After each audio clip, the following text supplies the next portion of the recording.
ได้ยินบ่เสียงรถมันดัง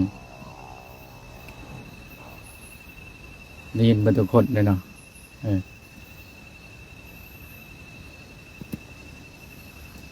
อที่จริงแล้วคันเราส่งใจไปให้ความสำคัญมันอาจจะรำคาญมันอาจจะอยากบ่พอใจนี่แหละเอิ้นว่าใจเฮามันส่งออกใจเฮามันเป็นสมุทัยแต่ถ้าเฮามีความตั้งมั่นซะโดยที่บ่ให้ความสำคัญมันอยู่กับความรู้สึกอยู่ในกายสิ่งเหล่านั้นนี่เพียงแต่เสียงมันก็บ่มีเพียงแต่ว่าเป็นธรรมศาสตร์ของมันจังสั่น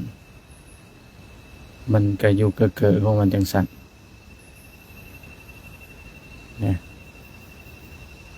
มันบ่มีผลในหยังต่อเฮาเลยนะโดยใจเฮามันบ่ยืดออกไปให้ความสำคัญเรื่องเข้าไปค้นหาเข้าไปปรุงไปแต่งเข้าไปมีอาการเข้าไปกับหาสิ่งที่เป็นโดยเป็นเหตุเป็นปัจจัยที่เอาทุกข์มาให้เจ้าของซะนะนี่แหละมันก็เป็นว่าเฮาสังรวมประตูใจของเฮาอันเดียวประตูใจประตูวิญญาณธาตุรู้ของเฮาเบิ่งมันว่ามันสิยืดออกไปหาสิ่งดังกล่าวบ่ซะนะแต่ถ้าผู้ใดบ่มีการฝึกสติมาโดยที่บ่มีความรู้สึกโตอยู่ในกายตลอดซะนะแน่นอน100ส่วน100มันพุ่งไปไวเด้เอิ้นว่าใจนี่มันไวเสียงแสงอีหยังมันไวกว่าใจของเฮานี่ความคิดของเฮานี่มันไวสภาพการปรุงแต่งของเฮานี่มันไวแต่ที่ว่าอนุของมันแล่นออกไปที่เขาเห็นว่าจรวดบ่ไวอีหยังไวสิ่งต่างๆบ่มีอีหยังไวเท่าความคิดของเฮาเลยบ่มีอีหยังไว้เท่าใจเฮาของเฮาเลยซั่นน่ะมันก็ได้เป็นสิ่งดังกล่าวที่ว่าเฮ็ดให้ทุกคนนำทุกข์มาตลอดเฮ็ดให้ทุกคนการที่มีความเกิดตลอดซั่นนะโดยที่เข้าไปมีอารมณ์มันก็ได้เป็นเหตุเป็นปัจจัยว่าเป็นภพภูมิตลอดซะนะย้อนความคิดย้อนความปรุงแต่งตัวเดียวนี่แหละย้อนจิตของเฮาอันเดียวนี่แหละทุกคนนะบ่มีแนวอื่นนะมีแต่เรื่องจิตล้วนๆเลยเรื่องจิตเรื่องใจล้วนๆทุกคนหรือทุกท่านทุกมนุษย์นะความคิดนี่มันไวแต่มันสอกแสะไปทุกแง่ทุกมุมเลยความไวของมันนี่แม้แต่อยู่ในสิ่งลับๆนี่มันก็ยังสามารถสร้างมโนภาพขึ้นมา แม้แต่ในสิ่งที่ลับๆมันคนปิดไว้บังไว้มันก็ยังหูยังเห็นเบิดซะนะเป็นอาการของจิตของใจซะนะเพิ่นจะเว้าได้เว้าว่า เวลาคนสิเกิดนี่ในท้องแม่นี่นะว่าความรู้สึกวิญญาณนะมันสิเข้าทางใดในอวัยวะซะที่ไปอยู่ในจอในท้องแม่ลองพิจารณาเบิ่งฮะเนี่ยมันสิเข้าทางตาบ่เข้าทางหูเข้าทางอะไรบ่เข้าทางอาหารทางปากบ่เข้าทางใดทางหูคุมขนบ่ได้เข้าไปจอในท้องแม่ซะนะจิตของเฮานะได้ใจของเฮาซะดวงจิตดวงวิญญาณสินะเอิ้นจิตมโนวิญญาณก็ได้เอ้าสิเอิ้นหยังก็แล้วแต่มันเข้าได้เด้แม้แต่คิดปรับนี่มันก็ยังถึงปรับโลดซะนะมันบ่ธรรมดาได้คันคนเฮามันบ่เห็นสภาพการความรู้สึกนึกคิดการปรุงแต่งสินะโดยการที่มันพอใจว่าจะเข้าไปอยู่ในท้องว่าโดยความที่มันพอใจอยากไปเกิดว่าโดยความพอใจที่มันพอใจในภพภูมิดังกล่าวว่าสติปัญญามันเต็มเปี่ยมมันว่าควรอยู่ในฐานะนี้ควรอยู่ในจังสี่กำลังยินทรีย์มันมีมันก็ไปมันนึกปั๊บนี่มันก็เข้าไปอยู่โลดสินะเอาเส้นตัวอย่างว่าคือสิ่งที่เฮาเคยว่าในตู้เซฟของเฮานี่ว่ามีเงินเอาพังไว้ว่าเอาเปาไว้10 ล้าน20 ล้านหรือว่า5,000 10,000เดี๋ยวว่าบ่มีพอกีบบางครั้งเฮาบ่จำเป็นต้องไปไขเบิ่งเปิดเบิ่งก็ได้ในตู้เซฟในสิ่งต่างๆเพียงแต่ว่านึกไปครั้งเดียวเท่านั้นคือขึ้นมาครั้งเดียวก็เห็นแล้วว่าจำนวนเงินมันเหลือเท่าใดคือกันบัดนี้ตัวอย่างว่าคนเฮามันอยากมีอารมณ์ทางเพศตรงกันข้ามใช่ไหมในที่ลับที่แจ้งที่ยังกับของเพศตรงกันข้ามโดยที่ว่าบอกให้เขาเปิดเครื่องเปิดแก่ยังออกมันเห็นเบิดเลยได้ไอ้คนนะมันเห็นเบิดเลยมันว่าอยู่วางนั่นระวังนั่นอยู่จังสันจังสิเพียงแต่ตอนนั้นนึกขึ้นว่าเปล่าเนี่ยมันยังเกิดอารมณ์เนี่ยนั่นไหนความอำนาจของจิตของเราสินะก็ได้ว่าเขาว่าเบื้องต้นไปว่าเสียงมันดังวืดไปรถมันแล่นผ่านไปสินะมันปุ่นแหละมันไปอยู่ในความปรุงแต่งในรถปุ่นแล้วว่าบักไดโนมันขี่มันใส่ทอรุ่นใดขี่รถจากยี่ห้อยังซะนะมันมีความปรุงแต่งไปแล้วมัน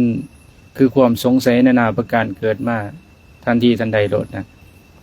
เพราะมันคือวุ่นวายแต่มันคือรำคาญแต่คือมันเสียงดังแห้งแต่คือจังสันจังสีแหละพูดมันไหวความปรุงแต่งของมันแต่ถ้าคือว่าเมื่อวานนี้เลยเฮามีความปรุงแต่งเนี่ยนะเฮามีความสงสัยแต่นั้นเฮารู้ว่าสภาวะจิตของเฮามันมีอาการมีกิริยาจังซั่นเนี่ยเฮาเฮ็ดจังได๋บ่สิเฮาสิเห็นมันเฮาสิรู้มันเฮาสิหยุดมันได้แน่นอนเฮาก็ต้องเห็นมันทันความคิดหรือว่าอยู่กับความรู้สึกอยู่กับลมหายใจหรือว่าอยู่กับจิตของเขาเนี่ยฮดเขามาเนี่ยมันก็เพลงเขามาข้างในนี่มันก็เป็นเห็นแหละความรู้สึกของเขาเนี่ยนะเห็นแล้วจิตของเขานะเมื่อเขาเห็นดังกล่าวแล้วมันก็มีอาการ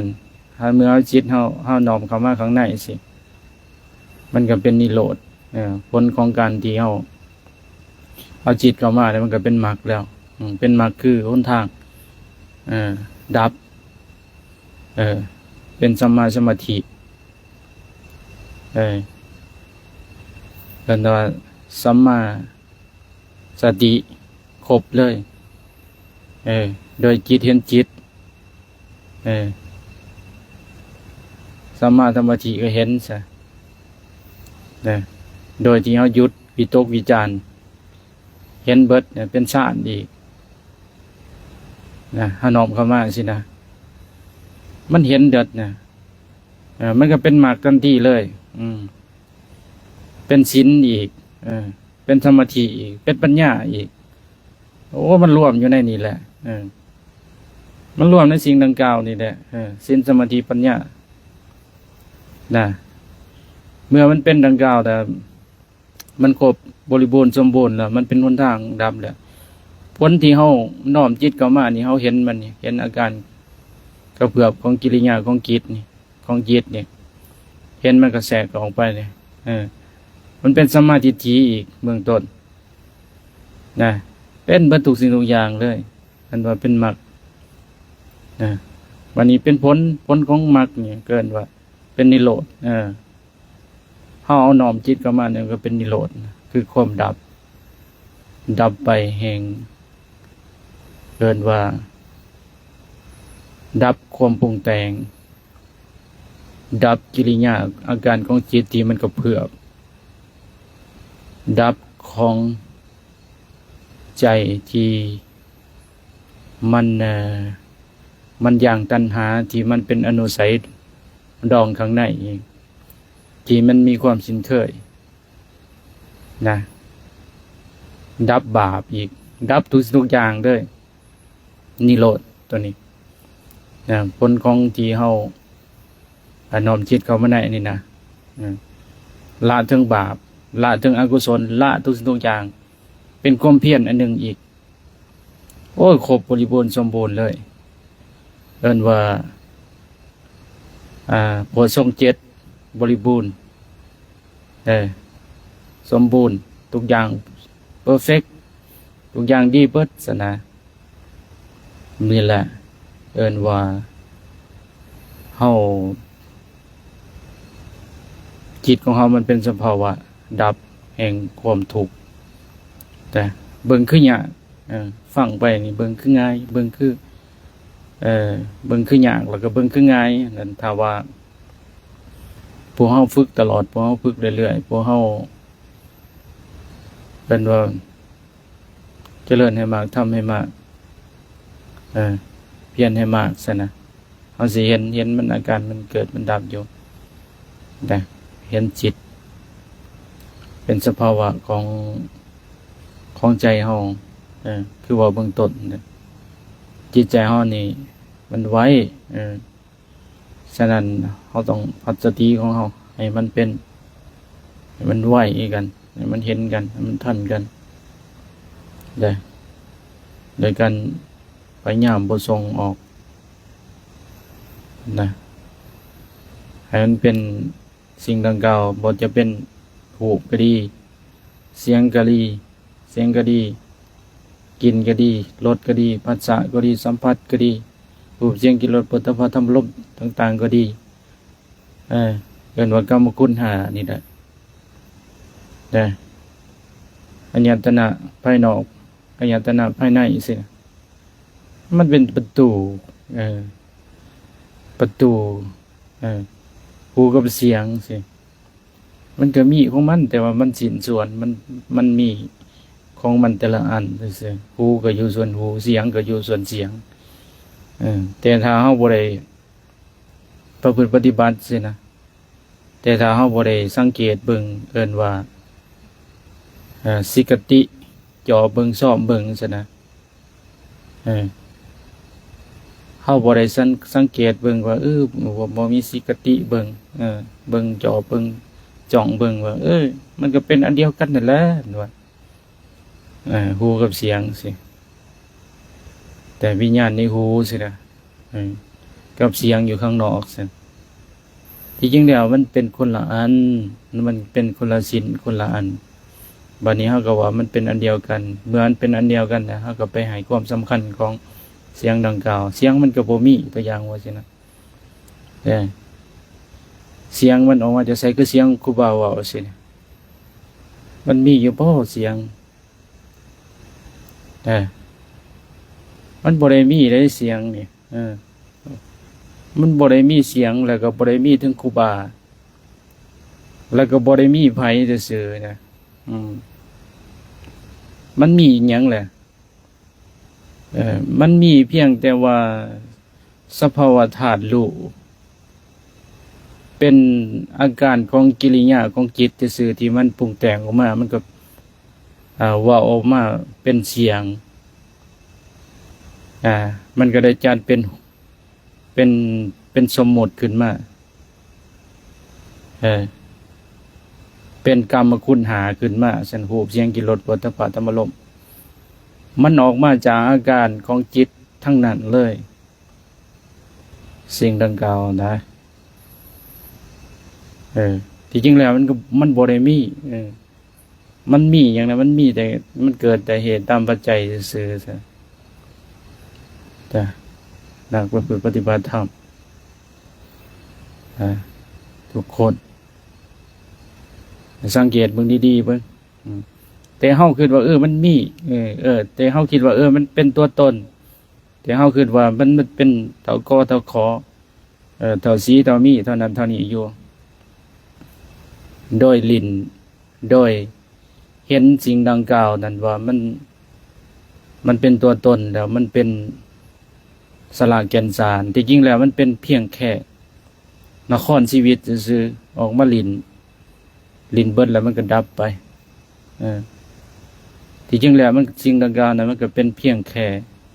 โลกมัญญาหนึ่งซื่อๆมันบ่มีภัยมันอยู่ในความว่างซื่อๆอยู่ในโลกนี่นะบ่มีผู้ใดมันเพียงแต่เป็นธาตุรู้ซื่อๆสภาวะดังกล่าวจิตเดิมของเขามันเป็นผ่องใสซื่อๆซั่นนะมันมีการผัสสะมันมีการกระทบมันก็ได้มีการปรุงแต่งแล้วก็ยึดเป็นตัวตนขึ้นมาเป็นหูเป็นนามขึ้นมาเป็นเจ้าเป็นข่อยเท่ากอเท่าคอเท่ามีเท่าสีนางสาก็ว่าไปสุดท้ายก็เบิดเวลาลิ้นนครแล้วก็ทรงเขาคือเบิดเวลาเว้าเบิดเวลาอาการของการปรุงแต่งของกิริยาของจิตมันก็ดับไปคืนซะนะดับไปมันก็เกิดใหม่อีกเขาก็ไปยึดอีกซะนะมันก็ปรุงแต่งใหม่มันก็เขาก็ยังเกิดใหม่อีกเขาก็ไปยึดอีกซะนะมันก็วนเวียนจริงๆแล้วมันก็เรื่องเดิมๆซ้ำๆมันแหละอันคือเก่าหั่นแหละเป็นหัวเป็นน้ำคือเก่าหั่นแหละแต่เฮาบ่ได้เห็นเฮาบ่ฮู้จักเฮาก็ว่าเฮาก็สำคัญโตว่า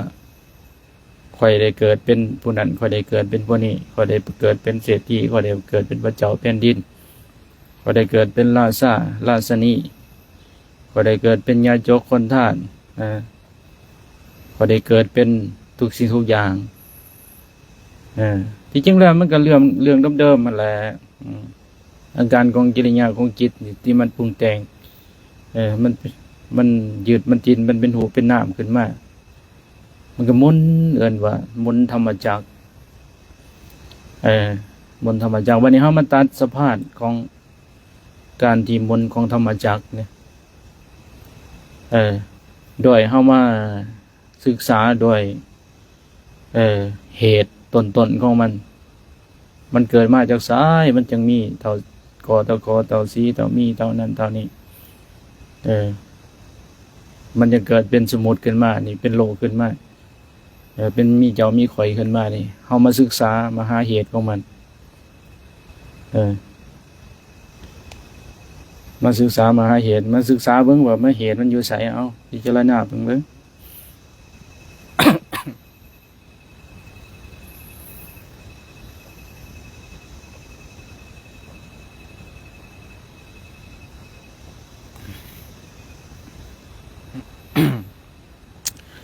มหาเหตุของมันต้นๆคืออย่างเหตุให้เฮาเกิด คืออวิชชาอวิชชาอะแปลว่าบ่วิชชาแปลว่าบ่ฮู้เฮาบ่ฮู้ความจริงแต่เฮามืดมัวเฮาบ่ได้เห็นด้วยปัญญาบ่ได้กระแสด้วยจิตอันที่หล่อหลอมด้วยจิตที่เฮาฝึกมาโดยแยกแยะว่าอันนี้เป็นจิตตสังขารอันนี้เป็นใจอันนี้เป็นรูปอันนี้เป็นนามอันนี้เป็นวิญญาณอันนี้เป็นสัญญาอันนี้เป็นสังขารอันนี้เป็นเวทนาเมื่อมันเป็นอย่างนั้นแล้วเฮาบ่ได้ฮู้สภาพการรูปนามหรือขันธ์ห้าเฮาบ่ได้ฮู้ความเป็นจริงสิ่งดังกล่าวนั้นมันทำงานแบบใดใช่นะเฮาก็ไปจืดแล้วเช่นว่าโอ้ยข้อยเคยละนึกชาติใดเฮาก็ไปจืดแล้วว่าว่านนี้ข้อยได้ทำดีแล้วว่านนี้ข้อยก็ได้ให้ทานแล้วโอ้ยว่านนี้ข้อยก็ได้เฮ็ดบาปแล้วทำชั่วแล้วสัญญาโอ้ยว่านนั้นเขาก็ได้ไปจังซั่นหรือว่าวินาทีแล้วนี่เขาก็ได้เฮ็ดจังซั่นวินาทีแล้วเขาก็ได้ไปจังซั่นจังซี่นะโดยที่จิตมันบันทึกไว้ภาษานั้นเอิ้นว่ามันสิจำไว้ด้วยเอิ้นว่าสัญญาซะสัญญาตัวนี้มันทำงานของมันทึกไว้เมื่อมันทึกไว้มันก็ยอมทำงานของมันแล้ว มันก็แสดงอาการออกมาตั้งสังขารโดยการที่เฮาผัสสะปั๊บนี่โดยการที่เฮามีวิญญาณธาตุรู้นี่ผัสสะปั๊บนี่มันพองออกมาโลดว่ามันข้อยเคยไปมองงั้นข้อยเคยใส่ชุดจังซั่นข้อยเคยเล่นอยู่บ่อนหั่นนะเมื่อมันเห็นโลดมันเห็นปั๊บนั่นน่ะเฮาเห็นปั๊บแล้วมันก็ได้เป็นการที่ปรุงแต่งขึ้นมาถ้าเอิ้นว่ามันทำงานเป็นระบบโดยการที่ทำหน้าที่ของมันแต่ละขันธ์ขันธ์หาของเฮาแต่ละขันธ์มันก็ทำงานมันเป็นกงเกียนอยู่ทำงานวันนี้มันเป็นอารมณ์แล้ววันนี้เป็นอารมณ์เป็นอารมณ์ขึ้นปั๊บโอ้ยพอใจโอ้ยอารมณ์บ่พอใจก็ได้ไปยึดจริงดังกล่าวนะรู้สึกสบายใจรู้สึกจังซั่นจังซี่สุดท้ายก็เป็นกงเกียนกงกรรมเกิดพอใจเกิดอีกสุดท้ายก็มาจ่อในท้องแม่อีกนะความพอใจสันดานความพอใจตัวนี้แต่ถ้าผู้ที่มีอินทรีย์บารมีดีเห็นกันหมุนของมันดับตั้งแต่ต้นเหตุของมันเลยกันเฮาเป็นจังซี่มันก็สิหมุนไปจังซั่นมันสิเป็นเหตุเป็นปัจจัยให้เกิดอีกดับตั้งแต่พุ่นแหละตั้งแต่กิริยามันอาการของมันพันษาปรับนี่ให้สิ่งดังกล่าวนั้นมันเป็นเกิดของมันซื่อๆเสียนะให้สิ่งดังกล่าวนั้นมันบ่มีผลหยังต่อเฮาเลยเช่นรูปเสียงกลิ่นรสโผฏฐัพพะธรรมารมณ์ต่างๆบ่มันเป็นสัญญาบ่มันเป็นนั่นบ่มันเป็นนี่บ่มันเป็นสังขารบ่มันเป็นเวทนาบ่มันเป็นจังซั่นจังซี่มันก็บ่มีการเกิดสุดท้ายก็จิตเฮามันก็เอิ้นว่าปฏิโลมอนุโลมปฏิโลมเข้ามาข้างในเป็นสภาวะที่กลับมาหาจิตเดิมกลับเข้ามาข้างในเป็นสภาวะผ่องใสอยู่เห็นอยู่เรียนอยู่หูอยู่ซะนะนี่แหละเกินว่าเฮามาเรียนหูจิตเฮามาศึกษาจิต ของเฮาเรียนรู้วิชาจิตแต่ทุกสิ่งอย่างมันเป็นที่จิตของเฮาที่ใจของเฮานี่แหละมันบ่ได้เป็นนำตะกอตะคอตะเคาะได้มันพูดมันบ่ได้เป็นนำคนออมขางได้คันเฮาแก่ที่ใจของเฮาเถิดตัวเดียวนี่จบเบิดทุกอย่างทุกอย่างบ่มีผลต่อเฮาเลยในโลกนี้บ่มีหยังต่อเฮาแก่ที่จิตเฮาสินะคือคำเว้าคำว่าของครูของคนของแต่ละสิ่งต่างๆนะเฉพาะว่าผู้ที่เพิ่นฝึกจิตดีนะถ้าว่าเพิ่นอยู่นำประสนปูทุชนนะผู้ที่ยังมีกิเลสนายอยู่บ้านอยู่เรือนซะเขาเว้ากระทบกระแทกเฮานี่นะแต่ถ้าเฮาบ่มีความเครียดแค้นต่อเขาบ่มีจังซั่นจังซี่เนี่ยโดยที่เฮามีอภัยทานในโตซั่นน่ะเอิ้นว่าถึงเขาสิด่าหยังก็บ่เป็นจังซั่นจังซี่นั่นเอิ้นว่าเพิ่นก็ได้ว่าจิตมันกระทบดังผู้ดังกล่าวนะโอ้พวกดังกล่าวน่ะจะเป็นบาปนักฉะนั้นผู้ที่เพิ่นเป็นบรรลุเป็นพระอรหันต์โดยที่เพิ่นพังธรรมแล้วฉะนั้นเพิ่นก็ได้บวชเพิ่นก็ได้พาบวชเลยโอ้ยเพิ่นบอกว่าอยู่บ่ไหวแล้วทั้งโลกนี้อยู่บ่ได้แล้วทั้งโลกนี้ซะนะอยู่บ่ได้แล้วการคลองเฮือนสินะอยู่บ่ได้แล้วโดยการที่หมกมุ่นในกามคุณสิโดยเป็นทางอันย่อหย่อนอยู่เพิ่นอยู่บ่ได้เป็นหยังจึงอยู่บ่ได้เพราะว่าหากสภาพธรรมอันบริสุทธิ์ของพระพุทธเจ้าบ่ได้เปรตคารวะเปรตของเฮือนเป็นกำลังตีเลยตราบใดที่เฮาเป็นพระอรหันต์ซะนะคันเฮาอยู่ทั้งโลกมันจะเป็นโทษหลายหรือว่าอาจจะตายในชีวิตนั้นเลยถ้าเฮาบ่ได้บวชในมื้อนั้นเลยเป็นว่าซั่นเพราะว่ามันเป็นธรรมอันบริสุทธิ์อันเป็นธรรมอันสูงเฮาสิไปหมกมุ่นในกามคุณอยู่ซั่นหมกมุ่นในมุงอยู่มันก็บ่ได้เฮ็ดบ่ได้แล้วก็กระทบกระแทกกับคนดังกล่าวกับคนออมข้างก็บ่ได้นะอุปไมยเหมือนเกวียนหรือว่า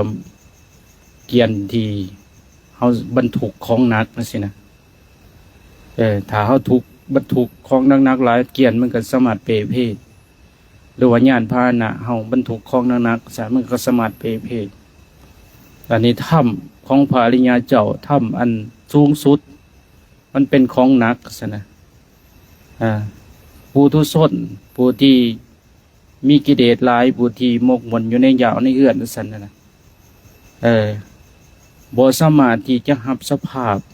ถ้ำอันสูงสุดได้มันก็ต้องหักเมื่อหักมันก็ต้องแตกก็ต้องตายไปโดยที่บ่สามารถอยู่ในอันนี้เป็นอุปมาอุปไมยจังซั่นฉะนั้นโอ้ยการที่เฮาบรรลุก็บรรลุอยู่ที่จิตใช่ไหมเฮาเป็นหยังก็เป็นอยู่ที่จิตนี่แหละบ่แม่นอยู่นำเท่ากอบ่แม่นอยู่นำยาวน้ำเพื่อนน้ำพี่น้องปองปายบ่แม่นได้นำเจ้าของเองนี่ได้อยู่จิตเจ้าของเองนี่นะนี่แหละฉะนั้นในการที่เบื้องต้นเฮายังสงสัยเฮายังนั่นยังหนีอยู่เฮาก็สร้างมันอาการสงสัยอาการนั้นอาการนี้อาการที่เฮาบ่ฮู้นั่นมันเป็นการที่เฮาฝึกมาบ่ทันดีซะนะฝึกสติบ่ทันดีฝึกการฟังบ่ทันดีฝึกความรู้ของเฮาบ่ทันดีซะมันก็เลยยังสงสัยอยู่แต่ถ้าผู้มีจิตสติดีปัญญาดีสันโอ้ยอาการสงสัยเนี่ยมันก็เป็นอาการของการปรุงแต่งซื่อมันก็เป็นกิริยาของจิตซื่อมันก็สงสัย มันก็คิดไปต่างๆนานานั่นแหละ108ประการน่ะจิตของเขามันสิเว้าบ่ว่ากิเลส1,500ตัณหา108เช่นว่าเนี่ยมันก็ออกมาจากความคิดของเขานี่แหละเอิ้นว่าอนุสัยเก่าของความสิ้นเคยเก่าซั่นน่ะมันก็คิดไปในหน้าประการซั่นน่ะอาการของจิตซั่นน่ะเฮาบ่เห็นจิตนี่มันมีอาการหยังเกิดขึ้นมานี่อาการอย่างยังก็อย่าไปเชื่อมันมันคิดขึ้นมาก็อย่าไปเชื่อมันมันคิดขึ้นมายังอย่าไปลงมันก็เป็นเพียงคือความคิดซื่อๆเฮาหน้าที่ของเฮาหยังคือฮู้หน้าที่ของเฮาก็คือฮู้ว่ามันคิดนะแต่ถ้าเฮาบ่ฮู้ว่ามันคิดมันก็ยาวไปเลยซั่นน่ะเป็นอาการเป็นอารมณ์เป็นตัวเป็นตนขึ้นมาเป็นหูเป็นน้ำขึ้นมาแล้วถ้าเฮาบ่ฮู้มันนะแต่ถ้าเฮาฮู้มันปั๊บเนี่ยมันก็อยู่เกิดของมันอยู่เฉยๆมันก็ดับไปเนี่ยง่ายๆนี่การปฏิบัติธรรมเฮาต้องเข้าไปเห็นมันเรื่อยๆเฮาต้องเข้าไปกระแสงมันเรื่อยๆการปฏิบัติธรรมไปสิสมควรแก่เวลาอนุโมทนานำศรัทธาญาติโยมคำว่าสมรับฟังฝากกดไลค์กดแชร์เป็นธรรมทานนำกันสาธุกับพระมัน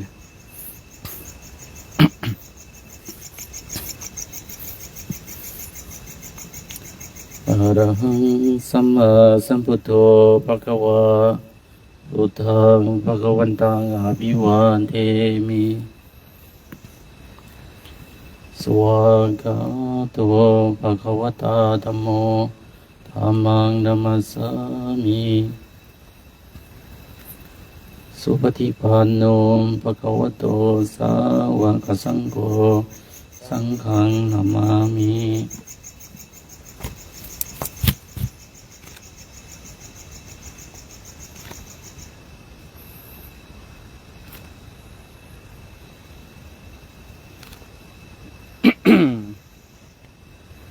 กราบจะน้อย